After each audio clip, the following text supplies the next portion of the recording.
Hello, welcome to The Honest Wargamer. I'm your host, Rob. This is the Daughters of Khaine Scourge of Ghyran update, and it is absolutely crazy good.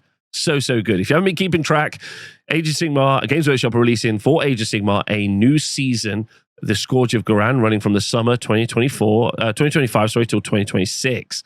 I almost forgot what year I was in. I was so excited about this update. It's very good. Daughters of Khaine have had an interesting time over the Age of Sigmar 4's edition. They're very fragile, but very punchy. But they maybe haven't been punchy enough, as some of the other stuff has been faster and punchier than it. Early on, we obviously saw this from things like Nighthorn, very survivable Gloomspite Gitz armies.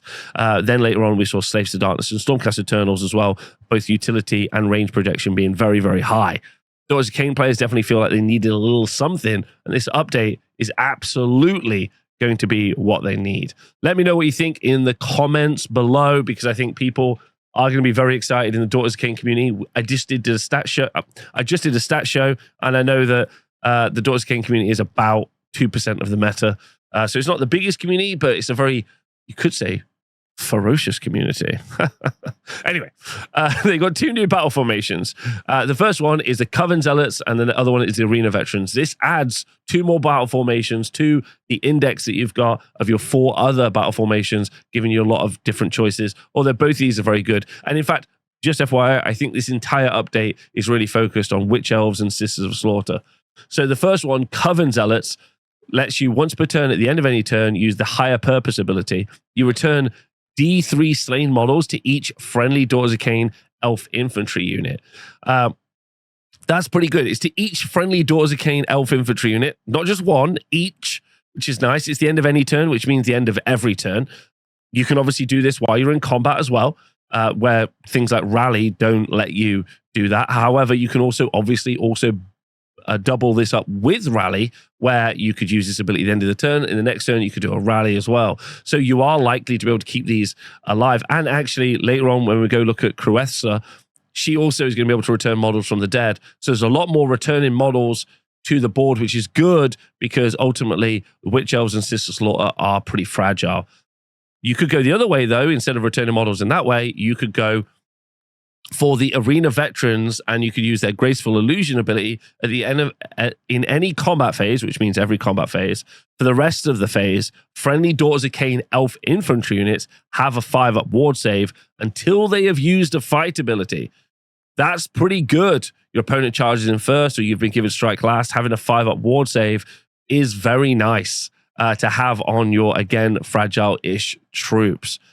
This is in the combat phase, though, so it's not going to really help you against things like shooting. Maybe Higher Purpose will be better for either of those two things, but ultimately they're both very good, and I think it'll get people really excited. I should also point out, obviously, as well, that Shadow Stonkers, or Khainite Shadow Stalkers, sorry, I call them Shadow Stonkers, are also elf infantry as well, so they're going to be able to benefit from this.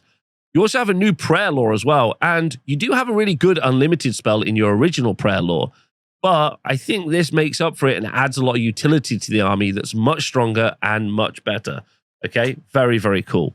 So the first one is Shadow Step. It's done in your hero phase, and it's got a really low cast value of 3. It's also an unlimited spell, so you can be able to do it multiple times. You pick a friendly Daughters of Khaine priest to cast it, obviously, and then you pick a Daughters of Khaine elf infantry unit wholly within 12 inches. That target can move up to 6 inches. It can move through the combat ranges of enemy units, but it cannot end that move in combat. If the chanting roll was 8+, you can pick another eligible unit to be the target. This is very cool, because you're going to be able to back out of combat if it's your turn. It's done in the hero phase, so you could back out of combat and then do something like a Rally. On the other side, if you do use Magical Intervention and cast it in your opponent's turn, you're going to be able to back out of a combat, an ongoing combat that they might then have to recharge into, or be able to move near to one of your units to do a counter charge, deny them a battle tactic. There's lots of options available. And if you're just talking about early in the game, being able to move your infantry units up the board that much quicker at the start in the hero phase is pretty nice. Again, threatening shutting down battle tactics and a bunch of different stuff. So very cool. The next prayer is Scast Sail, which is cast on a 3. Pick a friendly Daughters of Khaine priest to cast it, then a Daughters of Khaine elf infantry unit wholly within 12. To start your next turn, you subtract 1 from wound rolls for combat attacks that target that friendly unit. If the chanting roll was 8+ until the start of your next turn, you can subtract 1 from wound rolls or combat attacks that target friendly Daughters of Khaine Alpha Infantry units while they're wholly within 12 inches of this ability instead.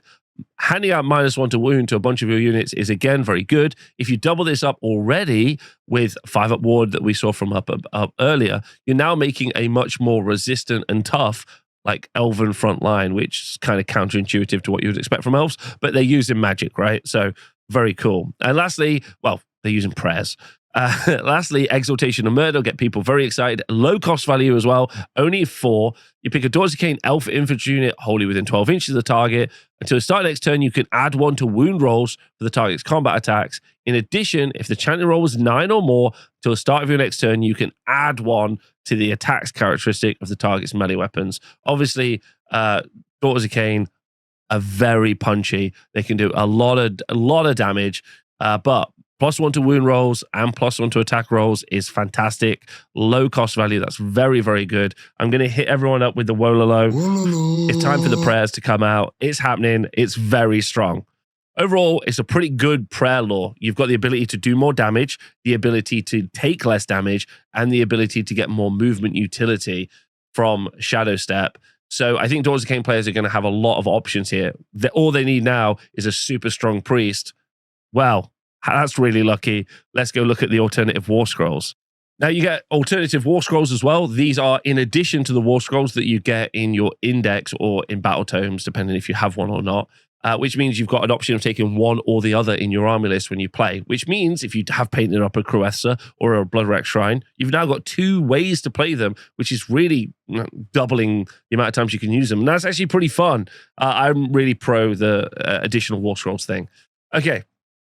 Cressa the Crone Seer's got 6 health and a 5-up save and a 6-up ward. And yeah, that's definitely super fragile. There are a ton of different shooting units that can just wipe her off the board. Let's just not hide that fact. Definitely very fragile. She's got 5 attacks to do damage D3 in combat, but I wouldn't describe her as a frontline damage dealer. Instead, what she is, she fits into a unique group of people that are a 2-cast priest. 2-cast priest. She's also very fast as well with fly and moves 12 inches, but she's a 2-cast priest. This is really effective because prayers are really strong. Your opponent can't really engage with you on that front. They can't have a very good dispeller or anything to like try to shut down your magic. Instead, you're just rolling against the gods. To add to just how effective a caster she is, she's got the ability, the Crone Seer, which is done in the enemy hero phase, where you give this unit D3 ritual points. This is actually pretty massive because obviously with also being able to cast prayers in your opponent's turn for a command point, magical intervention, this means that you could be really clever. If you roll a 1 on magical intervention, then that means or if you roll any ones, then you lose ritual points. That's how prayers work. So you want to be a bit careful with your order of operations, but your opponent's turn, you can spend a command point to try to cast a prayer, then just bank the ritual points if you don't roll a 1, then add the Crone Seer for an additional D3. This means that you have also got enough points to cast an empowered prayer at the start of your turn. Or you could go the other way and you can do the D3 and then you could try and do magical intervention and then try and get one of the prayers off as well. Either way, you've got a lot of really fun and interesting options on when you're going to get additional ritual points. As we just talked about, the prayer lore that we've just had is pretty strong, and you've got a lot of options. But she's got her own unique prayer, which is super good, which is only cast on the low value of 3. You pick a visible friendly Daughters of Khaine Elf Infantry unit wholly within 12 inches of the caster, which is Cruessa. And then you pick one of the following effects to apply until the start of your next turn. And you love that because that's a really long duration until the start of your next turn. It's a really good place for it to be. Prophecy of Tyranny is the first ability where enemy units cannot use commands while they're in combat with the target. So no all-out defense, no all-out attack. That's pretty good. Other than companion ability, weapon abilities are used by enemy units while they're in combat with the target have no effect. So no additional rend, no crit 2 hits, no crit mortals. Companions are still going to work, but shutting them down, that's very strong as well. Then you got Prophecy of Retribution, where you subtract 1 from ward rolls made for damage points inflicted by the target's combat attacks. So now, if your unit of Witch Elves, which as we've talked about before, can have hundreds of attacks that do tons of damage, they are really crazy. Now they're going to be -1 to their ward saves as well. Amazing. Literally skeletons shaking in their boots right now. And if the chanting rolls are 9 or more, though, And as we've said, we can generate a lot of ritual points. All of the above effects apply. All of them. This feels very strong, especially when we know that we can take a 5-up ward save on a unit as well. That's very cool. So that's very, very powerful. In addition, it's just very good. In addition, she's also got an ability called the Gift of Foresight, which is a command ability. You can see there because it's got that little 1 on it. You can only do this once per battle in your movement phase, but you can pick a friendly Daughters of Khaine infantry unit or cavalry unit that's been destroyed, set up a replacement unit with half the number of models from the target unit rounding up, wholly within 9 inches of the battlefield edge, and more than 9 inches from enemy units. This is also excellent as well, because you do have a fragile army and you will sometimes lose those models. Being able to take 20 Witch Elves into 10 Witch Elves who can still do a bunch of stuff is very good and very strong. Also, I think because it's a replacement unit, the fact that your battle trait allowing you to fight twice with a unit is going to have affected the first unit, but the new replacement unit, it's not going to have affected, so you're now getting a new unit that you can make fight twice, even though it's a smaller unit. So that's quite a fun additional little feature, which I really like. Overall, Krethza, 240 points, super useful as a force multiplier for your army, a recursion piece for your army as well, all in one little package. Only downside, very fragile. It's also worth noting that on Krethza's War Scroll, and thank you to Cats on Cats on Cats for pointing this out, it doesn't say make a chanting roll, okay? Which would mean that if you read the ability, then you just pick a thing. But obviously, you need to make a chanting roll. But that's a typo. As a tournament organizer myself, I run events. I run an event every weekend. I run an AOS event at least once a month, sometimes 2. I would just say, obviously, that's meant to say that's a typo. Hopefully that gets FAQ'd. The other alternative war scroll you've got is the Blood Rack Shrine. So it's a 12 health, 4-up save, move 6 inches, control value of 5, nice and tanky. Got a 6-up ward save. Now, it's got a pretty good shooting attack, which is going to be an important factor here, where it's got range 15, it's got 4 attacks, hits on a 3, wounds on a 3, rend 2, damage 3. This basically makes it better than the Cities of Sigmar cannon, the Ironwell Great Cannon, to be honest. Oh, I think it does anyway. And to help, it's also got crit 2 hits and shooting combat. But one of the reasons this is better now is because of the Racking Gaze ability, which is only done once per turn in any shooting phase, so you can't stack this with multiple of these.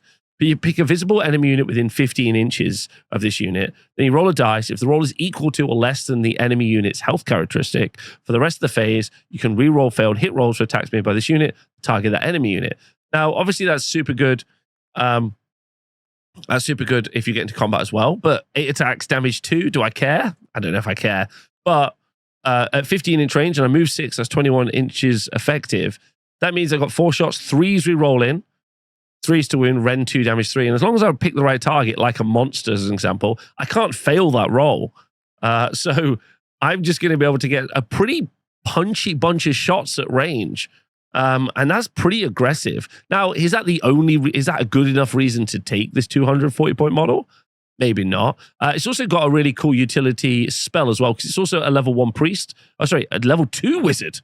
It's the same as a Lord of Change. Sorry, I should have pointed that out. A level 2 wizard. So that is a great reason, because at least 100 points of that, no, sorry, about 180 points of the 240 points is the fact that it's a level 2 wizard. It's also an incredibly survivable Wizard 2, right? With 12 health and a 4-up save. Okay, it's also an upgrade, I'm finding out, literally live. So Wizard 2 is crazy, and I'm so offended that there's a level 2 wizard that's only 240 points. That's not a lot of change. So anyway, we'll come back to that another day. So it's got a spell, its own unique spell, called Reflected Agony, cast on a 5, where you make a casting roll 2d6. Until starting next turn, enemy units and enemy manifestations cannot be set up within 12 inches. This means that you cannot teleport in range or within 12 inches, which is quite nice. Obviously, you've got a fragile front line, so you don't really want some stuff to teleport in and charge in. Oftentimes, stuff teleports and shoots, but that normally will keep some stuff out of shooting range as well. That's a quite nice effect. It's not necessarily going to be perfect in every matchup, but the most popular army in the game at the moment, Stormcast Eternals, loves a teleport, and shutting down areas of board where they can't teleport to, which might be useful for shutting down battle tactics, and obviously stopping them from hitting you, is also pretty good as well. So overall, I would say that's an incredibly good update for Daughters of Khaine. I think what it hasn't done is it's just made them OP. I think what it has done is it's recognized that they have weaknesses in defense. So they've tried to deal with that in both the battle formations and recursion.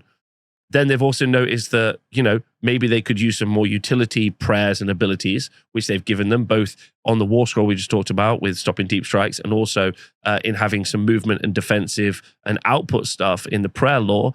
And then they've made it so you can just absolutely like power up a mega unit with Kruethsa while maintaining the essence of what the army is, that it's pretty fragile.